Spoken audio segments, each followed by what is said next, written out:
പ്രിയമുള്ളവരെ, ശശിധരൻസ് വ്ലോഗിലേക്ക് ഏവർക്കും സ്വാഗതം.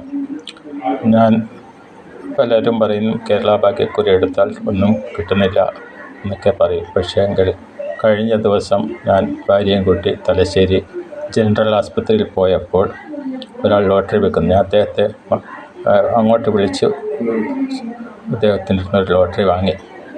ആ ലോട്ടറിയുടെ നമ്പറാണ് കാണുന്നത്, DA 932 628. അതായത് ധനലക്ഷ്മി എന്ന DL 51 ധനലക്ഷ്മി ലോട്ടറിയാണ്. 1 കോടി രൂപ ഒന്നാം സമ്മാനം. അപ്പോൾ ഭാഗ്യദേവത എന്നെ തൊട്ട് തലോടി കടന്നുപോയതിൻ്റെ ഒരു കഥ മാത്രമാണ് ഞാനിവിടെ. ഇതുപോലെ ഇതിനടുത്ത് ഇപ്പോൾ നമ്മൾ പറയാം, ഇപ്പോൾ ഇതിൻ്റെ റിസൾട്ട് പ്രകാരം DG 932 428 ഒന്നാം സമ്മാനം കിട്ടി. DG ആണ്, എൻ്റേത് DA. അപ്പോൾ A ഒരു G ആയി 628 428 ആയാൽ എനിക്ക് കിട്ടുന്നത് 1 കോടി രൂപയാണ്. ഇനി അതല്ല, ഇനി DA തന്നെ ആണെങ്കിൽ എനിക്ക് കിട്ടിയ എത്രയാണ്? ഈ പ്രോത്സാഹന സമ്മാനമായ 628 പകരം 428 ആയിരിക്കണം. എന്തെന്ന് പിന്നെ എൻ്റെ നമ്പർ. ഇപ്പോൾ DA മതി. DA ആണെങ്കിൽ 5000 രൂപ കിട്ടും. നേരെ മറിച്ച് DG ഇതേ 932 428 ആണെങ്കിൽ എനിക്ക് കിട്ടുക 1 കോടി രൂപയാണ്. അതാണ് പറഞ്ഞത്. നമ്മൾ ഇപ്പോഴും പറയും കിട്ടുന്നില്ല. അപ്പോൾ ഇത് വളരെ കേരള ഭാഗ്യക്കുറി വളരെ സുതാര്യമാണ് എന്ന് പറയാൻ വേണ്ടിയും, പിന്നെ എൻ്റെ ഭാഗ്യദേവത എൻ്റെ തൊട്ട് തലോടി കടന്നു പോയത് ഞാൻ എപ്പോഴും ലോട്ടറി ടിക്കറ്റ് എടുക്കുന്ന ഒരാളാണ്. അപ്പോഴാണ് ഇതിനെപ്പറ്റി മാത്രമാണ് ഇപ്പോൾ പറയുന്നത്. അപ്പോൾ എപ്പോഴാണ് ഭാഗ്യദേവത എപ്പോഴും ഭാഗ്യദേവത എപ്പോഴാണ് കടാക്ഷിക്കുക എന്ന് പറയാൻ പറ്റില്ല.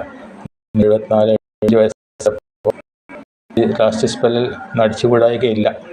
ഇത്രയും പറഞ്ഞത് ഈ ഒരു അനുഭവം കൊണ്ടാണ്.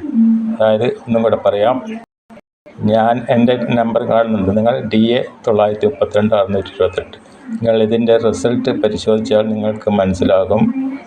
ഒന്നാം സമ്മാനം വന്നിരിക്കും. DAക്ക് ഒരു G വ്യത്യാസം. 932 628 പകരം 428 ഒന്നാം സമ്മാനം ലഭിച്ചത്. ഇതിൻ്റെ സ്ക്രീൻഷോട്ട് ഞാൻ എടുത്തിട്ടുണ്ട്. അത് പറ്റുമെങ്കിൽ എനിക്ക് ഇത് പോസ്റ്റ് ചെയ്യാൻ അറിയില്ല. സ്ക്രീൻഷോട്ടും ഇതിൻ്റെ കൂടെ പോസ്റ്റ് ചെയ്യുന്നതാണ്. ഇത്രയും പറഞ്ഞുകൊണ്ട് ഈ ശശിധരൻസ് വ്ലോഗിൻ്റെ ഈ വീഡിയോ ഞാനിവിടെ അവസാനിപ്പിക്കുന്നു. ലോട്ടറി എടുക്കാൻ മടിക്കണ്ട. ലോട്ടറി എടുത്താൽ അത് ഗവൺമെൻറ്റിന് നല്ലതാണ്, എല്ലാത്തിനും നല്ലതാണ്. അപ്പോൾ പൈസ ഉണ്ടെങ്കിൽ വെറുതെ അനാവശ്യമായും കിട്ടണം എന്നല്ല പറയുന്നത്. യോഗമുണ്ടെങ്കിൽ ഒരു ടിക്കറ്റ് എടുത്താലും കിട്ടും. അതാണ് ഞാൻ പറഞ്ഞു വരുന്നത്. അപ്പോൾ എനിക്ക് തൊട്ട് അങ്ങ് പോയി. ഇതുവരെ ഇത്രയും അനുഭവം ഉണ്ടായിട്ടില്ല. അതുകൊണ്ടാണ് ഇതൊരു വീഡിയോ ചെയ്യണമെന്ന് വിചാരിച്ചത്. അപ്പോൾ ശശിധരൻസ് വ്ലോഗിൻ്റെ ഈ വീഡിയോ ഇവിടെ അവസാനിപ്പിക്കുന്നു. ഏവർക്കും ശശിധരൻസ് വ്ലോഗിൻ്റെ നന്ദി, നമസ്കാരം. Please support me the Sasidharan's vlog by sharing, subscribing and liking the video. Okay, thank you.